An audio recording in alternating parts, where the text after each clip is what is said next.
ലോക്സഭാ ഇലക്ഷനുമായി ബന്ധപ്പെട്ട് ഞാൻ ചെയ്യുന്ന പുതിയ വീഡിയോയിലേക്ക് എല്ലാവർക്കും സ്വാഗതം. നമ്മളിപ്പോൾ നോക്കാൻ പോകുന്നത് ആറ്റിങ്ങൽ മണ്ഡലമാണ്. ആറ്റിങ്ങൽ മണ്ഡലം നമ്മൾ മറ്റുള്ള മണ്ഡലങ്ങളെ പറ്റി പറഞ്ഞതുപോലല്ല.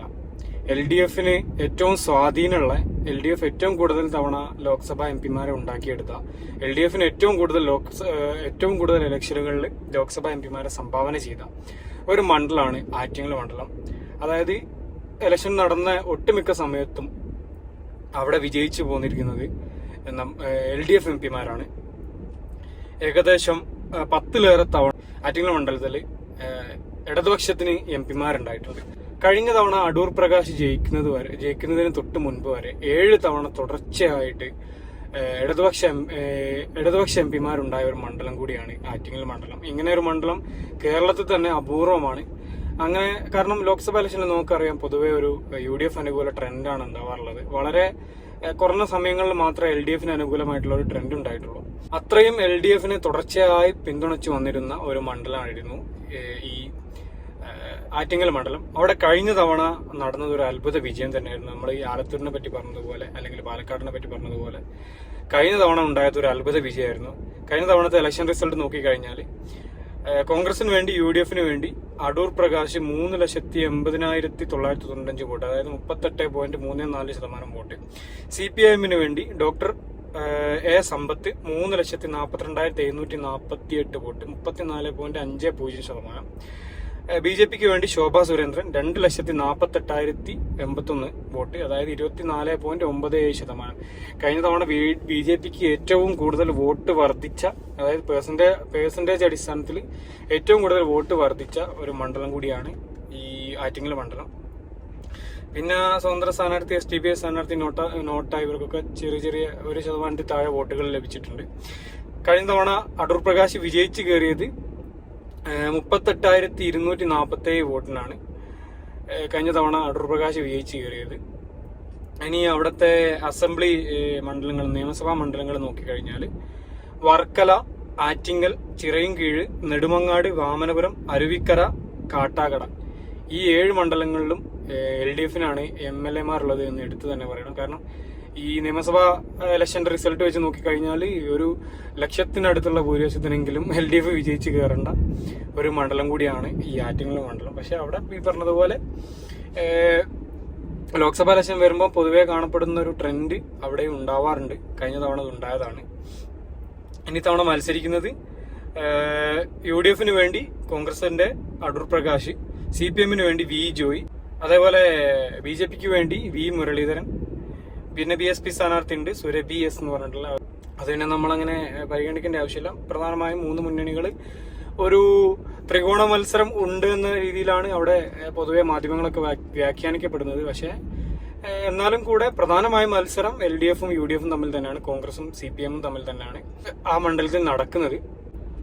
BJP സ്ഥാനാർത്ഥിയായ കേന്ദ്രമന്ത്രി കൂടിയായിരുന്ന V മുരളീധരൻ അത്യാവശ്യം ശക്തമായ മത്സരം കാഴ്ചവെക്കുന്നുണ്ടെങ്കിൽ കൂടെ അവസാന നിമിഷം പ്രധാനമായിട്ടും ഈ 2 മുന്നണികൾ തമ്മിലുള്ള മത്സരത്തിലേക്കാണ് അവിടെ സംഭവം പോയിരിക്കുന്നത്. അപ്പോൾ അവിടുത്തെ ഒരു വിജയ സാധ്യതയെ കുറിച്ച് പറയുകയാണെങ്കിൽ ഈ പറഞ്ഞതുപോലെ എല്ലാ ചാനലുകളിലും വന്നിട്ടുള്ള വിജയ സാധ്യത അവിടെ ഒരു LDF അനുകൂലമായിട്ടുള്ള ട്രെൻഡ് നിലനിൽക്കുന്നതാണ്. കാരണം അടൂർ പ്രകാശ് എന്ന പ്രഗത്ഭനായ, അല്ലെങ്കിൽ ഇലക്ഷൻ മാനേജ്മെന്റ് ഇത്രത്തോളം അറിയുന്ന ഒരു സ്ഥാനാർത്ഥി അദ്ദേഹത്തിന്റെ കഴിവിന്റെ പരമാവധി ശ്രമിച്ചാൽ പോലും LDF അവിടെയുള്ള ഒരു ശക്തമായ സ്വാധീനം അത് വോട്ടായി കഴിഞ്ഞാൽ തീർച്ചയായും അവിടെ, അല്ലെങ്കിൽ LDF വിജയിച്ചു കയറുന്നതാണ്. തീർച്ചയായും അവിടെ LDF വിജയിച്ചു കയറും എന്ന് തന്നെയാണ് കരുതപ്പെടുന്നത്. അല്ലെങ്കിൽ വിജയ സാധ്യത അവിടെ LDF എന്ന് തന്നെ പറയേണ്ടി വരും. നമുക്ക് ആ ഒരു ഒപ്പീനിയനിലേക്ക് തന്നെ പോകാം. അവിടെ ആറ്റിങ്ങൽ മണ്ഡലത്തിൽ LDF വിജയ സാധ്യത ഉണ്ട് എന്ന് തന്നെ കരുതാം. അടുത്ത മണ്ഡലം, അവസാനത്തെ മണ്ഡലം തിരുവനന്തപുരമാണ്. തിരുവനന്തപുരം ഈ പറഞ്ഞതുപോലെ UDF കാലങ്ങളായിട്ട് പിന്തുണച്ചു വന്നിരിക്കുന്ന, UDF കാലങ്ങളായിട്ട് പിന്തുണ നൽകിയിരുന്ന UDF MP-മാരെ ഉണ്ടാക്കിയ മണ്ഡലമാണ് തിരുവനന്തപുരം മണ്ഡലം. കഴിഞ്ഞ 3 തവണയും അവിടെ വിജയിച്ചു കയറിയത് കോൺഗ്രസിന്റെ തന്നെ ഏറ്റവും ശക്തനായ നേതാക്കന്മാരിൽ ഒരാളായ ശശി തരൂരാണ്. ഇനി ഈ മണ്ഡലത്തിലെ നിയമസഭാ മണ്ഡലങ്ങൾ നോക്കിക്കഴിഞ്ഞാൽ കഴക്കൂട്ടം, വട്ടിയൂർക്കാവ്, തിരുവനന്തപുരം, നേമം, പാറശാല, കോവളം, നെയ്യാറ്റിൻകര. ഇതിൽ കോവളത്തൊഴികെ ബാക്കി എല്ലായിടത്തും LDF നിലവിൽ MLA-മാരുള്ളത്. കഴിഞ്ഞ തവണത്തെ ഇലക്ഷൻ റിസൾട്ട് നോക്കിക്കഴിഞ്ഞാൽ കഴിഞ്ഞ തവണ UDF വേണ്ടി ശശി തരൂര് 4,16,131 വോട്ട്, അതായത് 41.19% വോട്ട്. BJP ആയിരുന്നു അവിടെ രണ്ടാം സ്ഥാനത്തെത്തിയത്.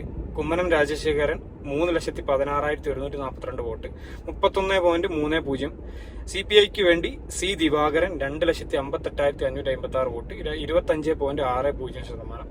25.60%. അവിടുത്തെ ഒരു മാർജിൻ ഓഫ് വിക്ടറി അല്ലെങ്കിൽ ഭൂരിപക്ഷം, അവിടുത്തെ ഭൂരിപക്ഷം 99,989 വോട്ടിന്റെ ഭൂരിപക്ഷത്തിനാണ് അവിടെ കഴിഞ്ഞ തവണ ശശി തരൂർ വിജയിച്ചു കയറിയത്. വളരെ വലിയ ഭൂരിപക്ഷത്തിനായിരുന്നു കഴിഞ്ഞ തവണ അവിടെ ശശി തരൂർ വിജയിച്ചത്. ഒരു ശക്തമായ ത്രികോണപ്പോര് നടക്കുന്ന ചുരുക്കം മണ്ഡലങ്ങളിൽ ഒന്ന് തന്നെയാണ് തിരുവനന്തപുരം എന്ന് പറയേണ്ടി വരും. പ്രധാനമായിട്ടും BJPയും കോൺഗ്രസും തമ്മിലാണ് ഈ മണ്ഡലത്തിൽ ഏറ്റവും ശക്തമായ മത്സരം നടക്കുന്നത്. ഇനി തവണ മത്സരിക്കുന്നത് ആരൊക്കെ നോക്കിക്കഴിഞ്ഞാൽ കോൺഗ്രസിന് വേണ്ടി ഡോക്ടർ ശശി തരൂർ തന്നെ മത്സരിക്കുന്നു. CPIക്ക് വേണ്ടി CPIയുടെ ഉന്നത നേതാവായ പന്ന്യൻ രവീന്ദ്രൻ മത്സരിക്കുന്നു.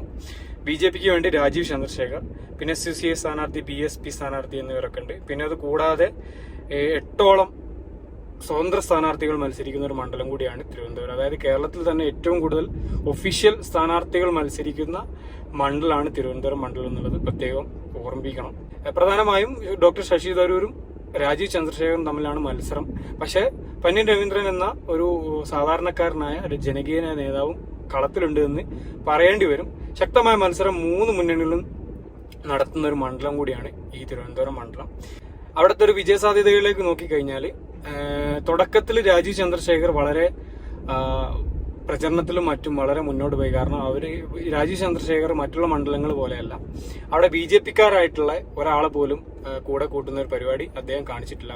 അദ്ദേഹത്തിന്റെ സ്വന്തം ടീമിനെ, സ്വന്തം PR ടീമിനെ ബാംഗ്ലൂരിൽ നിന്നും ഇറക്കി മണ്ഡലത്തിൽ സജീവമാക്കി അവിടെയും ഇവിടെയും പ്രചരണം നടത്തുന്ന രീതിയായിരുന്നു. ആ ഒരു പ്രചരണം തുടക്കത്തിൽ ലക്ഷ്യം കണ്ടു എന്ന് തന്നെ പറയേണ്ടി വരും. കാരണം തുടക്കത്തിൽ വളരെ ശക്തമായ രീതിയിൽ രാജീവ് ചന്ദ്രശേഖർ വിജയിക്കുമെന്നുള്ള ഒരു പ്രതീതി ആ മണ്ഡലത്തിൽ ഉണ്ടാക്കിയെടുത്തു.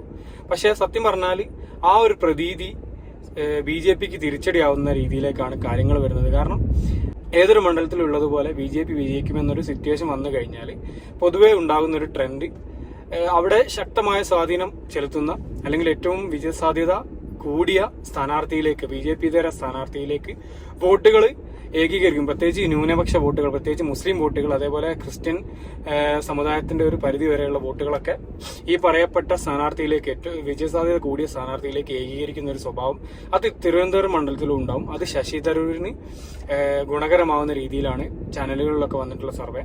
ശക്തമായ മത്സരം ഉണ്ടാവുമെന്ന് എല്ലാ ചാനലുകളും പറഞ്ഞു വെക്കുന്നുണ്ടെങ്കിൽ പോലും അവിടെ ശശി തരൂര് വ്യക്തമായ മാർജിന് വിജയിക്കുമെന്ന് തന്നെയാണ് എല്ലാ ചാനലുകളും പറയുന്നത്. അതുകൊണ്ട് ഈ മണ്ഡലത്തിൽ ശശി തരൂർ വിജയിച്ച് കയറുമെന്ന് നമുക്ക് പ്രതീക്ഷിക്കാം. അപ്പോൾ വീണ്ടും അടുത്ത വീഡിയോയുമായി കാണാൻ ശ്രമിക്കാം. Thank you for watching. Have A nice day.